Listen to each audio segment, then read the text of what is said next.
অর্থির যেন দিনরাত শুধু আদিত্যকেই চায়। অর্থির মা বাবা কিংবা আদিত্যর ফ্যামিলি কারোর কোনো সমস্যা নেই। দেখতে দেখতে অর্থির ফাইনাল টেস্ট চলে এলো। স্কুলে বসে কথা হচ্ছিল বাকি বন্ধুদের। আদিত্য ভাইয়া তোকে কিস করেছে কেন? তা করবে কেন? বাড়ি তো বয়ফ্রেন্ড আর কেন? উনি আমার বয়ফ্রেন্ড হবে কেন? মাথা গেছে? আমরা বুঝি। থাক, বলতে হবে না। দেখিস আবার যেন ভ্রমরা মধু খেয়ে ওড়াল না দেয়। সে সময় আদিত্য চলে আসে। আদিত্যর বাইকে উঠে আজকে কাঁধে হাত রাখতে অস্বস্তি হচ্ছে। আদিত্য খেয়াল করে জোরে ব্রেক কষে। অর্থি হুড়মুড়িয়ে আদিত্যর উপরে পড়ে। সমস্যা কি? তোর সমস্যা কি? অর্থি সব বলে। আদিত্য কিছু বলে না। সেদিন থেকে আদিত্য অর্থিকে দূরে দূরে রাখছে। অর্থি বিষয়টা বুঝেও কিছু বলে না। এখন আর সারা রাস্তা অর্থে আদিত্যকে কথার জুরির গল্প বলে না। দেখতে দেখতে 13 দিন পার হয়ে গেল। এক্সাম শেষ। আদিত্য বসে বসে পড়ছিল। অর্থি আজ শাড়ি পরেছে। চুপচাপ এসে আদিত্যর বিছানায় শুয়ে পড়ে। আদিত্য রাগ ভাঙানোর এর থেকে উঠে উপায় পায়নি সে। ওর থেকে এতদিনে একবারও আদিত্য রুমে আসতে দেয়নি। খুব ক্লান্ত ছিল অর্থি এক্সাম দিয়ে। তার উপর বাইরে ঠান্ডা পড়েছে। বিছানায় শুতেই ঘুমিয়ে গেছে। অর্থিকে ছাড়া আদিত্যর থাকতে কষ্ট হচ্ছিল, কিন্তু কখনো তো ওকে ওভাবে স্পর্শ করেনি। চাইলে সে অনেক কিছু পারত, কিন্তু তাও মেয়েটা কেন এমন কথা বলল? সিগারেট ফেলে দিয়ে আদিত্য বিছানায় যেতেই অর্থিকে দেখে চমকে যায়। চুলগুলো এলোমেলো, মুখে ছড়িয়ে আছে। শাড়িটা একটু উপরে উঠে সাদা ধপধপে পা বেরিয়ে আছে। এই মেয়েটা নিজের সর্বনাশ নিজে ডেকে আনবে। এমনিতেই মেজাজ ভালো না, তার উপর এই মেয়ের যত সব বাচ্চা মেয়ে কিছুই বুঝে না, আসে পাকনামি করতে। কোলে তুলে নিতে আবার কি যেন হলো। বেশ খানিকটা জোরেই খাটের উপর ফেলে দেয় অর্থিকে। ঘুম ভেঙে যায়। দেখে আদিত্য বারান্দায় দাঁড়ানো। মাথাটা বেশ ঝিমঝিম ধরেছে। উঠতে গিয়ে শাড়িতে পাড়া লেগে পড়ে যায়। আদিত্য আসে না। অর্থির কানে শুধু বাজতে থাকে, তোমার বাসায় আছি বলে কিন্তু তোমায় আয় না যে তোমার সব আমাকে করতে হবে। তুমি কি সত্যি ঘুমের মধ্যে হাঁটো না অন্য কিছু? প্রতিদিন ড্রামা, ইউজলেস ফেলো, মাঝরাতে ঢং, যত সব। আদিত্য ইচ্ছে করে এমনটা করে। দিন দিন দুর্বল হয়ে যাচ্ছে। এভাবে থাকলে নিজেকে কন্ট্রোল করা দায়, কিন্তু সে চায় না তার ভালোবাসার মানুষকে অপবিত্র করতে। অর্থি আর আদিত্যর ঘরে যায় না, কিন্তু অদ্ভুতভাবে ঘুমের মধ্যেও সে এখন আর যায় না। সিঁড়িতে নেমে চুপচাপ রান্নাঘরে শুয়েছিল। বাসার সবাই এটা নিয়ে চিন্তিত, কারণ এমনটা হলে যে কোনো সময় মেইন গেটের বাইরেও যেতে পারে। সবার সমস্যার সমাধান অর্থি নিজেই দেয়। আমাকে তালা মেরে রেখো, আমি চাইলেও বের হতে পারবো না। অর্থির কথাতে কেউ রাজি হয় না। আদিত্য বুঝে তার উপর রাগ করে এসব বলছে অর্থি। মেয়ের জেদের কাছে হার মানে সবাই। অর্থি খাবারের টেবিল ছেড়ে উঠে যায়। আমার খাবারটা পাঠিয়ে দিও। যেহেতু এক্সাম, তাই সারাদিন রাত সবসময় ঘরেই থাকবো। পড়াশোনা হবে আর কোনো ঝামেলা হবে না। আদিত্যর বেশ খানিকটা রাগ হয়। এটা কেমন কথা? আঙ্কেল মেনে নিল কেন? মেয়ের জেদ, তাই কি মানতে হবে? আজ প্রায় 1 মাস যাবৎ অর্থি নিজের রুমেই থাকে, বেরও হয় না। টিটোর এসে পড়ে যায়, কিন্তু ও বের হচ্ছে না। মেয়েটাকে বড্ড বেশি ভালোবেসে ফেলেছে আদিত্য। গভীর রাতগুলোতে যখন অর্থির পড়ার শব্দ আসে না, তখন বাকি রাত সিগারেটের সাথে কাটে। দেখতে দেখতে কেটে যায় আরও 1 মাস। অর্থিকে না দেখতে পেয়ে আদিত্য পাগল প্রায় হয়ে উঠেছে। ওর ঘুমন্ত চেহারা যে আদিত্যর ঘুমের ওষুধ। সেদিন অর্থির বিদায় অনুষ্ঠানে যাওয়ার কথা। হালকা আকাশি 3 পিস, খোলা চুলে বেরিয়ে এলো অর্থি।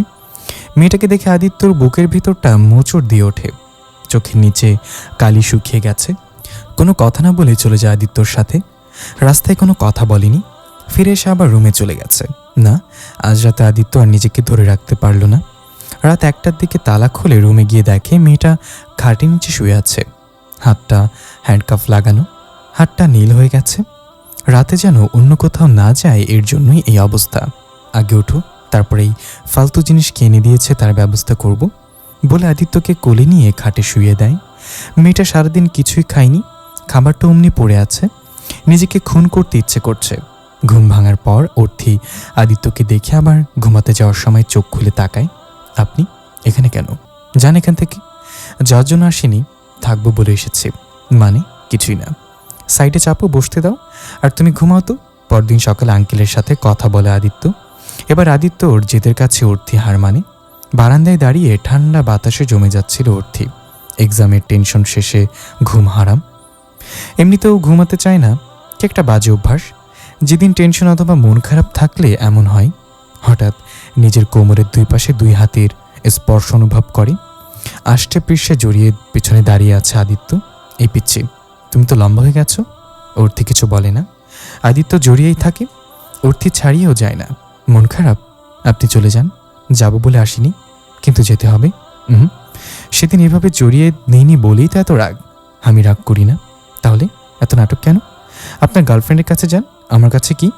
এতক্ষণ অভিমানের কারণ বোঝে। কিছু না বলে আদিত্য গান ধরে। মেঘ পিয়নের ব্যাগের ভেতর মন খারাপের দিস্তা। মন খারাপ হলে কুয়াশা ধোয়া, ব্যাকুল হলে তিস্তা। মন খারাপের খবর আসে, মন খারাপের খবর আসে বন পাহাড়ের দেশে। যৌকোনো সব বাক্সে, যেথায় যেমন থাকে সে। মন খারাপের খবর পড়ে দারুণ ভালোবেসে। বাগান শেষে সদর দুয়ার, বারান্দাতে আরাম চেয়ার। গালচে পাতা, বিছানাতে ছোট্ট রোদের ফালি। সেতে এসে মেঘ পিয়নের সমস্ত ব্যাগ খালি। মেঘ পিয়নের ব্যাগের ভেতর মন খারাপের দিস্তা। মন খারাপ হলে কুয়াশা ধোয়ে, ব্যাকুল হলে তিস্তা। আদিত্য ওর থেকে দৌড়েই আছে। বাইরে বৃষ্টি পড়ছে। অর্থি, এই পিচ্ছি, ঘুমে গেলে নাকি? জেগে আছে। আদিত্য কিছু না বলে উঠিয়ে নেয়। আচ্ছা আদিত্যদা, আমাদের সম্পর্কের নাম কি? তুমি কি একটু স্বার্থপর হতে পারো না? দেখতে দেখতে কেটে যায় 3টা বছর আরও। অর্থির প্রশ্নের উত্তর আজও আদিত্য দেয়নি। একবারে দিবে ভালোবাসি বলেও নি। অর্থ এখন জিজ্ঞাসা করে না। সংসারের মাঝে ছোট্ট একটা সংসার সাজিয়েছে অর্থি, সব আদিত্যকে নিয়েই। ভার্সিটি আদিত্যকে নিয়ে যায়, নিয়ে আসে। ওদের মেলামেশাতে 2 পরিবার দ্বিমত করেনি। 2 বন্ধু সম্পর্কে জড়াবে, এতে সবাই খুশি, কিন্তু এখনো কোনো কথা হয়নি। সবাই বুঝে, তাই তো এতদিনেও কোনো ঝামেলা হয়নি। আদিত্য ওর থেকে নিজের মতো করে গড়ে নিয়েছে। খুব ভালোবাসে, কিন্তু কখনো বলেনি ভালোবাসি। কথাটা বলতেই হবে এমন তো নয়। আগামীকাল রাতের ফ্লাইটে আদিত্য 2 বছরের জন্য অস্ট্রেলিয়া চলে যাচ্ছে। এই বিষয়ে আগ্রহ বেশি ছিল অর্থির, কিন্তু এখন সব থেকে চুপচাপ সে নিজেই। মাঝের 3টি বছর অনেক কিছু হয়ে গিয়েছে, কিন্তু পাল্টায়নি আদিত্য। অর্থির নিষ্পাপ ঘুমন্ত চেহারার কাছে বারবার পরাজিত হয়েছে ভিতরের কামুক পুরুষটা। বারান্দায় রকিং চেয়ারে বসে সিগারেট খাচ্ছিল। আদিত্য দেখতে আগের থেকে আরও বেশি সুঠাম দেখতে এবং সুন্দর হয়েছে। উঠতে কম যায় না, একটু লম্বা হয়েছে, কিন্তু বুদ্ধি আগের মতোই। আদিত্য ওর পিছিয়ে আছে। এলোমেলো চলে এসে আদিত্যর সামনে দাঁড়ায়। বোঝাই যাচ্ছে কান্না করেছে। কিছু না বলে চুপচাপ আদিত্য কোমর জড়িয়ে কোলে উঠিয়ে নেয়। অর্থির পুরো ভর আদিত্যর উপরে। চুপচাপ আছে। সিগারেটটা ফেলো। আদিত্য বাধ্য ছেলের মতো তাই করে। আদিত্যর বুকে মাথা রেখে অর্থি বা হাতের বড় বড় নখ দিয়ে আদিত্যর হাতে কিছু একটা লিখছে। অর্থি, আজ রাত পরে চলে যাব। অর্থি এবার শক্ত করে ওর হাত ধরে। আজ রাতে যদি আমি একটু স্বার্থপরভাবে মেনে নিবে? অর্থি কিছু বলে না। আদিত্যকে উঠিয়ে দিয়ে হাতে শপিং ব্যাগ দেয়। অর্থি দেখে শাড়ি। সেদিনের পর থেকে আর শাড়ি পরেনি। আদিত্যর আবদার দেখে সেদিনের কথা মনে পড়ে গেল। কি বাচ্চা মিটাই না করেছিল, আজকেও কি আমার সামনেই চেঞ্জ করবি? সেদিন করেছিলাম, তুমি কিছু দেখেছিলে? আমার চোখ বন্ধ ছিল, আয়নাতে আমি সব দেখেছি, কিন্তু সেদিন শুধু শাড়ি পাল্টেছি। আজ পারবো না। কিছুক্ষণের অর্থি এলো। আদিত্য আবার সিগারেট হাতে নিয়েছে। অর্থি ছাড়া থাকতে কষ্ট হয়। আবার সরি, খুব সুন্দর লাগছে। পেতনিরা সুন্দর হয় না? কিছু চাইলে দিবি? কি তোর এই ঠোঁটের অধিকার? অর্থি কিছু বলে না। অবাক বেশি হয়। আদিত্যদা কখনো এমন কথা বলেনি, কখনো না। ঘুমন্ত অর্থি নিজেকে কতবার আদিত্যর বুকে পেয়েছে হিসেব নেই, কিন্তু আজ কি হলো? আদিত্য কিছু না বলেই কোমর জড়িয়ে নেয়। অর্থি আদিত্যর পায়ের ওপর দাঁড়াতেই আদিত্য দেরি করে না। অর্থির ঠোঁটে জাদু নয়, নেশা আছে, সিগারেটের থেকে অধিক। কিছুক্ষণ পর আদিত্য ছেড়ে দেয়। আদিত্যর বুকের ওপর ঘুমন্ত অর্থিকে দেখে পার হয়েছিল সারা রাত। অর্থির ঘুম ভেঙে গেলে দেখে আদিত্য হাত ধরে বসে আছে। ঘুমন্ত চেহারায় বারবার অর্থি প্রেমে পড়ে, কিন্তু এখন আর এসব মানায় না। আদিত্যদা, কেন তুমি আমাকে সেদিন ফিরিয়ে দিয়েছিলে? কেন সেদিন আমার কথা বিশ্বাস করনি? বাচ্চাটা কেঁদে ওঠে। আদিত্যর ঘুম ভাঙে। এতক্ষণ তাহলে সে অতীতের হাত ধরে বেড়াচ্ছিল, সে শুধুই মরিচিকা। সারা রাতের রূপ নিশিকে বোঝাতে পারিনি, কিন্তু এখন আর হয় না। অর্থি যে তার দায়িত্ব, আজ রূপের জন্য মেয়েটার এই অবস্থা। ভালোবাসা ত্যাগ করা যায়, কিন্তু দায়িত্ব যায় না। পুরুষ মানুষ পৃথিবীতে এমন একটা প্রাণী যারা চাইলেও মন খুলে কাঁদতে পারে না। নিশি তার প্রথম ভালোবাসা। সব ঠিকঠাক চললে আজ আর্থির জায়গায় তো নিশি থাকতো, কিন্তু কেন এমন হলো? নিশির প্রশ্নের উত্তরে রূপের কাছে নেই। বিধাতা না নিয়তি কে লিখেছে এই জীবনগুলো নিয়ে। ফোনের রিংটং বাজছে। রূপ ফোন হাতে নিয়ে দেখে আদিত্যর কল। হ্যালো ডক্টর, অর্থি ঠিক আছে? জি, কিন্তু আপনি পারলে আসুন, কিছু কথা ছিল। Anything serious? বলতে পারেন, প্লিজ বলুন, সামনাসামনি বলবো। যতটা দ্রুত সম্ভব আমি আসছি, প্লিজ ওর থেকে দেখে রাখবেন। আদিত্য কল কেটে কেবিন থেকে বেরিয়ে এলো। এই 10 দিন সে বাসার দিকে যায়নি, ওর থেকে নিয়েই বাসায় ফিরেছে। ওর থেকে বাসায় নিয়ে আসা হয়। দোতলায় অর্থির রুমে যেতে হলে সিঁড়ি বেয়ে উঠতে হবে, তাই আদিত্য চুপচাপ ওর থেকে উঠিয়ে নেয়। আজও উঠতে আদিত্য ওর স্পর্শে কেঁপে ওঠে। ইচ্ছে করছিল চিৎকার করে কেঁদে আদিত্যকে জিজ্ঞাসা করতে, কেন তার সাথে এরকম করলো? এই সে তার পিচ্চিকে চিনেছিল? কিরে অর্থি, আদিত্য তার কোলে ওঠার অভ্যাসটা এখনো গেল না? রূপ ভাইয়াকে বলতেই কোলে নিতে। এবার তো আমার স্বামীকে ছাড়, এই সিঁড়ি বেয়ে উঠলে মরে যাবি না? কিরে অর্থি? আদিত্যর বুক থেকে মাথা তুলে তাকিয়ে দেখে রুষা কথাগুলো বলছে। ওর খালাতো বোন, স্বামী, রুষার স্বামী। কথাটা শুনে আদিত্যর বুকের শার্টটা খুব জোরে খামচে ধরে। আদিত্য তা বিয়ে করে নিয়েছে? ওহ, কি কি চিন্তা করিস? কিছু না। যেতে পারবো। তাহলে যা। আদিত্যদা, ওকে নামিয়ে দাও। আমাকে নামো আদিত্যদা, আমি যেতে পারবো। এতক্ষণ অর্থে আদিত্যর বুকের সাথে মিশেছিল, তাই বুঝেনি। চোখ তুলে তাকাতে দেখে আদিত্যর চোখ লাল হয়ে গেছে। কোনো কারণে সে প্রচণ্ড রকম রেগে আছে। রুষার কথার পাত্তা না দিয়ে আদিত্য অর্থিকে নিয়ে এগিয়ে যাচ্ছে। আর অর্থি বলছে, আমায় নামো আদিত্যদা, আমি যেতে পারবো। আর নিজের বউর সামনে অন্য মেয়েকে কোলে নেওয়া ঠিক না। তাছাড়া এটা ভালো দেখায় না। বিয়ে করেছ বলেনি তো? যাই হোক, তোমার খুব সুখী হবে, অন্তত পবিত্র মেয়েকে পেয়েছ। আর যাই হোক, বিয়ে নামক সম্পর্কে তো অপবিত্র মেয়েকে মেনে নেওয়া যায় না। শেষের কথা আদিত্য থমকে দাঁড়ায়। বেশ বুঝতে পারে আদিত্যর কথা ওকেই ফিরিয়ে দিল। আদিত্য রুমে ঢুকে দরজা বন্ধ করে দিল। অর্থির হাত পা কাঁপছে। এটা নতুন কিছু না, হুটহাট কোনো শকিং খবর পেলে মেয়েটা এমন করে। আরও কিছু বলতে নিলে আদিত্য সুযোগ না দিয়ে ঠোঁট রাখে অর্থির 2 ঠোঁটে। সারা শরীর কাঁপুনি দিয়ে ওঠে অর্থির, কিন্তু আদিত্য ছাড়ে না। অর্থি নিজেকে ছাড়িয়ে নিতেই পারে না। কিভাবে পারবে? ও তো এখন আদিত্যর কোলে আছে। বেশ খানিকটা সময় পার হয়ে গেলে অর্থিকে ছাড়ার নাম নেই আদিত্যর। মনে হচ্ছে কত জন্মের পিপাসা ছিল, আজ সব শোধ করে নিচ্ছে সে। দরজায় বেশ খানিকক্ষণ যাবৎ ধরে কড়া নাড়ছে রুষা, সেদিকে কোনো খেয়াল নেই। আদিত্য অর্থিকে বিছানায় নামিয়ে দিতেই মুখ ডোবালোর গলায়। কিছুক্ষণ পর অর্থি আদিত্যকে নামিয়ে কাপা কাপা স্বরে বলল, আমাকে এভাবে শেষ করে দিও না আদিত্যদা, প্লিজ দরজা খোলো, তোমার বউ দরজার বাইরে। আদিত্যর চোখ আবার লাল হয়ে গেল। ওর থেকে ছেড়ে দরজা খুলে দেখে নার্স রুষা দাঁড়িয়ে আছে। নার্সকে উদ্দেশ্য করে আদিত্য বলে, ম্যামকে ফ্রেশ হতে সাহায্য করুন, গোসল করাবেন না, শুধু শ্যাম্পু দিয়ে চিবেন চুলে। রুষা হাত ধরে নিয়ে সাথে সাথে দেয়ালের সাথে চেপে ধরে আদিত্য, আমি তো স্বামী না, বিয়ে ছাড়া অন্যজনকে স্বামী বলতে বাধে না। আর বলেছি না আদিত্য ডাবলে ডাকবি না, ওই ডাক শুধু অর্থির। তোর সাথে শুধু আমার বিয়ের কথা হচ্ছে, বিয়ে না। ডোন্ট ক্রস ইউর লিমিট, তাহলে খুন করে আমার হাত কাঁপবে না। রুষাকে কথাগুলো বলে আদিত্য নিজের রুমে চলে গেল। লম্বা শাওয়ার নিয়ে ফিরে এসে সিগারেট ধরাতেই নার্স এসে বলল, স্যার, ম্যাম বেবির কথা জিজ্ঞাসা করেছে, কিছু খাইনি, মেডিসিন দিতে হবে যদি একটু। আদিত্য রুমে এসে দেখে অর্থি শুয়ে আছে। নার্সকে বলে, আপনি নিচে বসুন, আমি দেখছি। অর্থি হালকা ঘুমে রয়েছে। নিজের ওপর হালকা ভর অনুভব করে তাকানোর আগে অর্থির 2 ঠোঁট আদিত্যর দখলে। পৃথিবীর সব উপেক্ষা করার শক্তি থাকলেও আদিত্যকে বাধা দেওয়ার শক্তি কেন সে পাচ্ছে না? শরীর ভালো না, আর রূপকে সে ঠকাচ্ছে। খুব চিৎকার করে কাঁদতে ইচ্ছে করে। নিজের ওপর ঘৃণা হয়ে অর্থির। আদিত্য অতীত, রূপ তো বর্তমান। আদিত্য তো এমন ছিল না, কেন এমন করছে? আদিত্যর ঠোঁট তখন অর্থির গলায়। কামিজের কাটার ভিতর দিয়ে কোমরে চাপ দিতে অর্থি চিৎকার দিয়ে ওঠে। আদিত্য হুঁশে ফিরে। কি করছিল সে? দ্রুত উঠে বসে উপর থেকে কম্বল সরিয়ে নিতে নিতে বলে, বাবু, আমি সত্যি খেয়াল করিনি। ব্যথা পেয়েছো তুমি? ড্যামেট, কিচ্ছু হবে না, আমি আছি তো। আমার একটুও খেয়াল ছিল না। কি করব, তোকে দেখে আমার মাথা ঠিক ছিল না। 3 বছর পর পেয়েছি, আমি ঠিক আছি। এবার আদিত্য এসে অর্থির পাশে বসে। কম্বল টেনে দিতে গিয়ে দেখে অর্থির কামিজ অনেকটা ভেজা। ভ্রু কুঁচকে তাকায়। চুল ঠিক করে মুছেনি, কামিজ ভিজে গেছে। আদিত্যদা, আমার ছেলে কোথাও কিনে দাও, ওর খাওয়ার সময় হয়ে গেছে। আদিত্য ওকে কি উত্তর দেবে ভেবে পায় না। মা হওয়া সত্যি খুব কষ্টের, কত হরমোনের হেরফের হয়। ছেলের কথা কি বলবে আদিত্য? বুকের ভিতর মোচড় দিয়ে উঠছে। পরিটা যখন জানবে তখন হয়তো মরে যাবে। এবার ঘোর কাটে গাড়ির হর্নে। রূপ এসেছে বুঝতে অসুবিধা হয় না। আদিত্য দ্রুত আলমারি থেকে লম্বা কুটি এনে অর্থিকে উঠিয়ে পরিয়ে দেয়। কোমর অব্দি কম্বল দিয়ে অর্থির মাথার চুল বেঁধে মাথায় কাপড় দিয়ে রাখে। কি অদ্ভুত!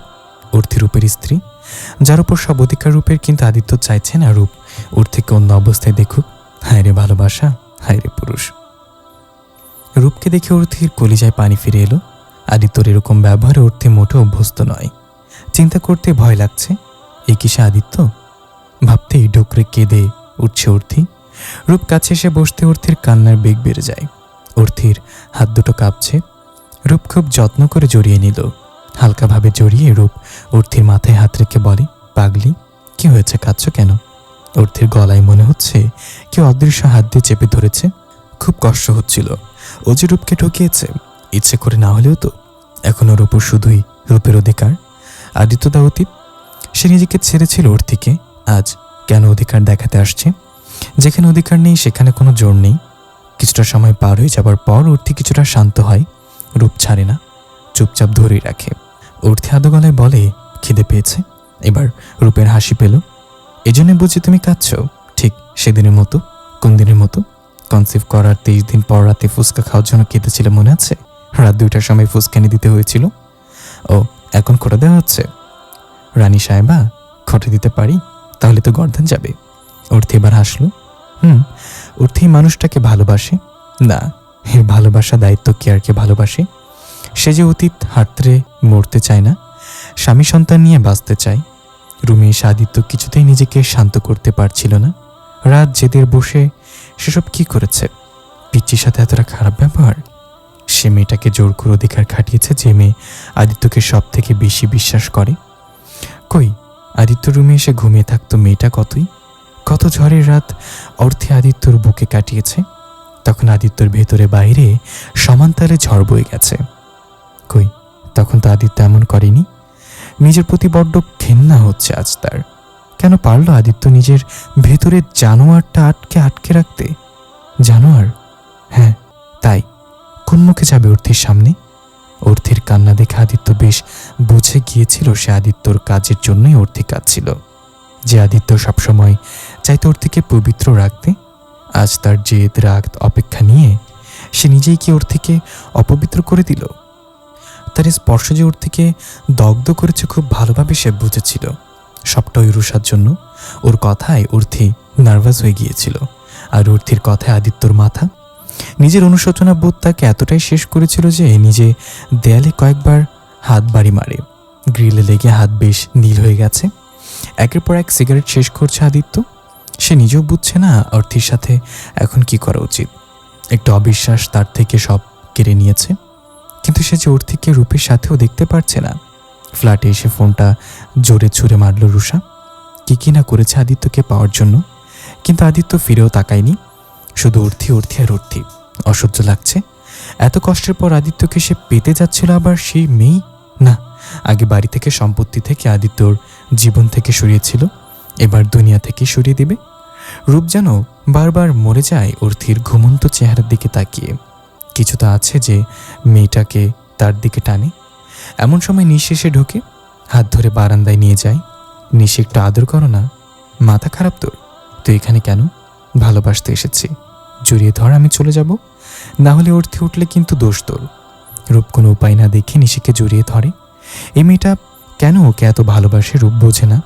ওর কোনো কমতি নেই, তবুও কেন বারবার অপমান হতেই ফিরে আসে। নিজের কপালে অজান্তেই চুমু দেয়।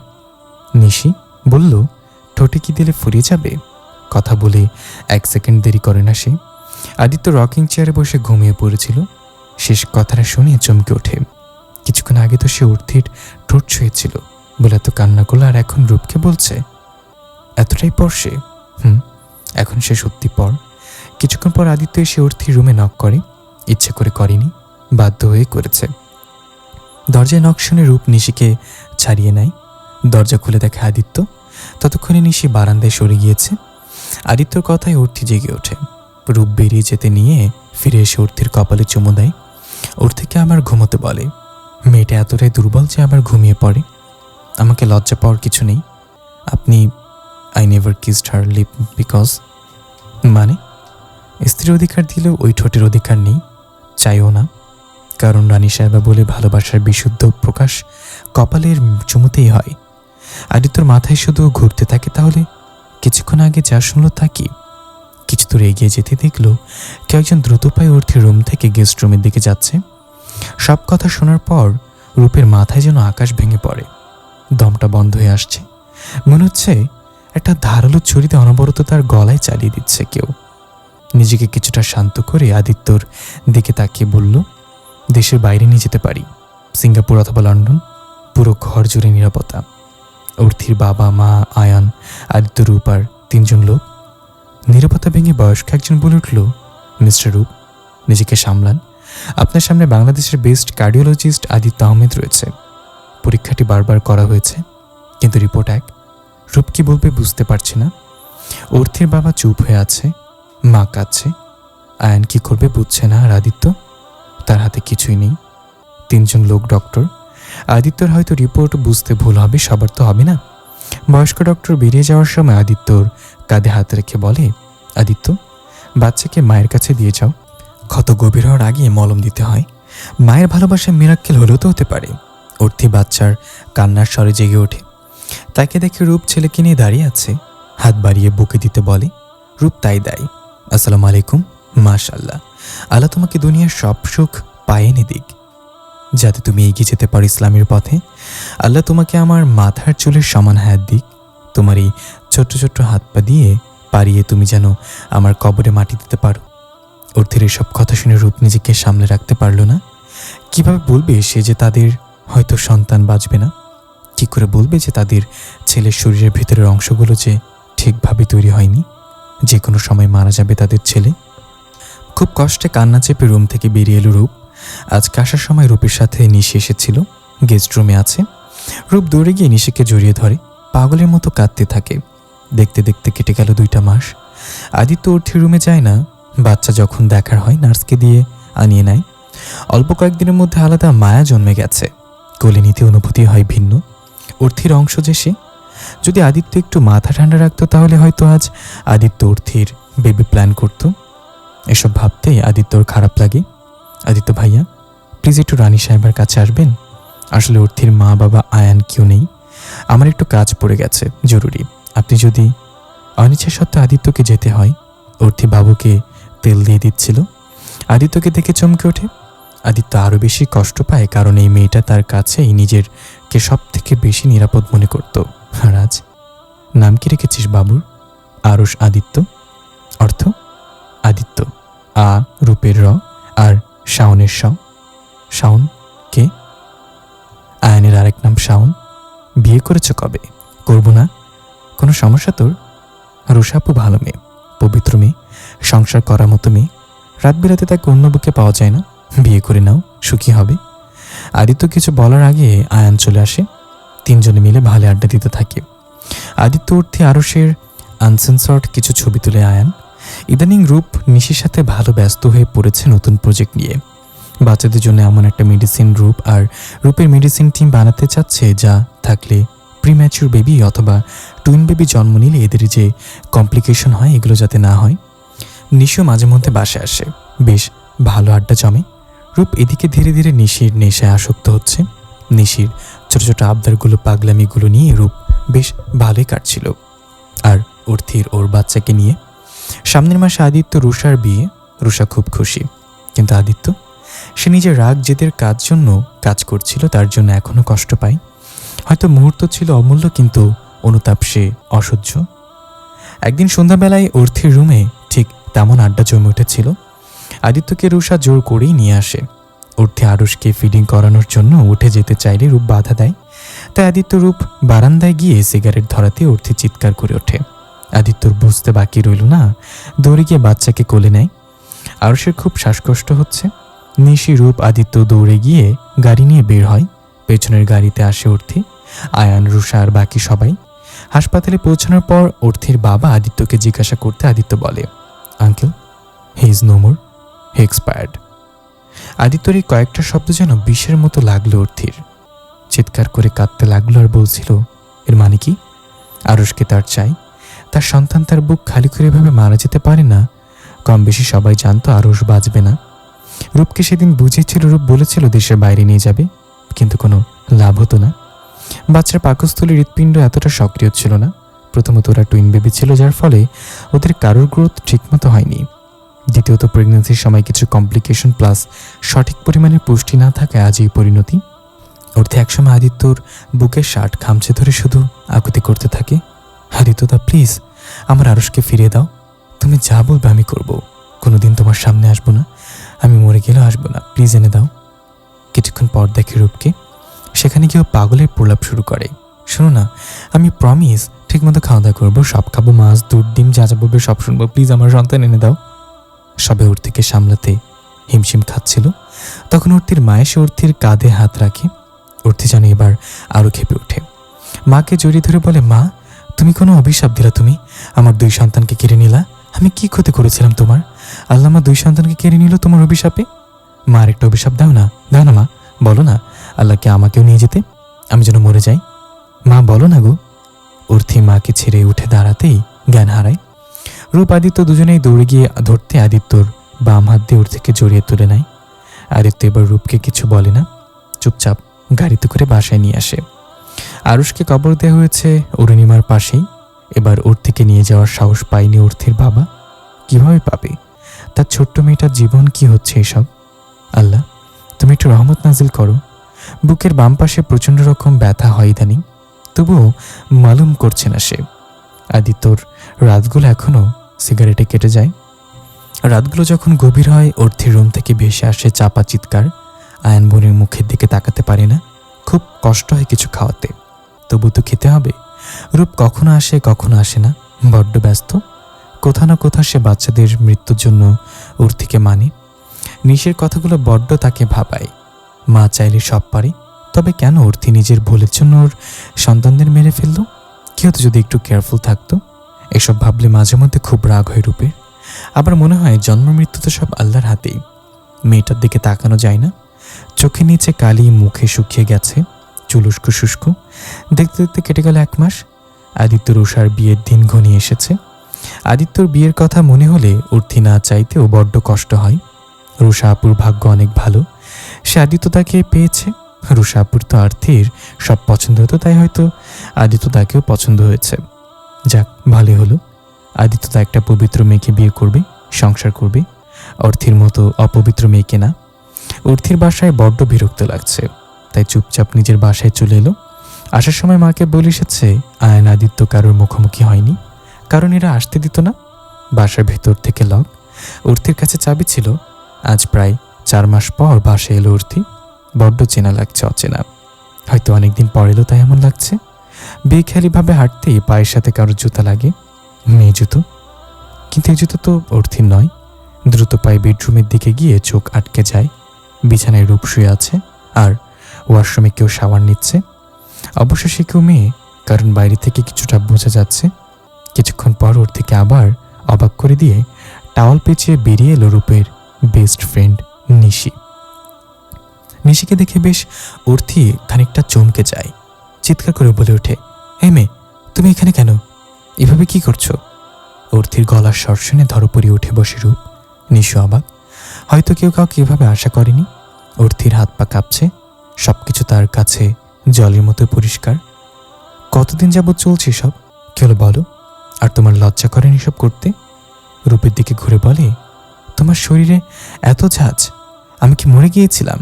এই তোমার ব্যস্ততা। কিছুটা তর্ক বিতর্ক হয় অর্থি নিশির সাথে। অর্থির মেজাজ খুব খারাপ হয়ে যায়। রূপ চুপচাপ, মাথাটা ঝিমঝিম করছে। অর্থি বলল, অন্য স্বামীর দিকে নজর দিতে তোমার বুক কাঁপলো না? Worthy please be in your limits, বলে যেও না তুমি শুধু রূপের আশ্রিতা। আমি রূপের আশ্রিতা নই, স্ত্রী। You got that?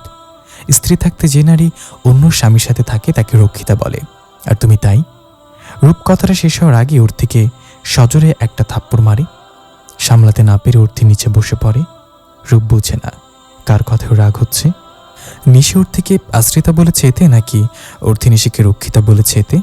রূপের প্রচণ্ড রাগ হয়। অর্থিকে এলো পাথারি পিটিয়ে রুম থেকে বেরিয়ে যায়। নিশি টাওয়াল ছেড়ে ততক্ষণে কাপড় পরে বেরিয়ে এসে বলে, দেখলে তো কার স্থান কোথায়? আশ্রিতাই হয়, স্ত্রী হতে পারে না বলে নিশে চলে যায়। অর্থির কষ্ট হচ্ছে খুব,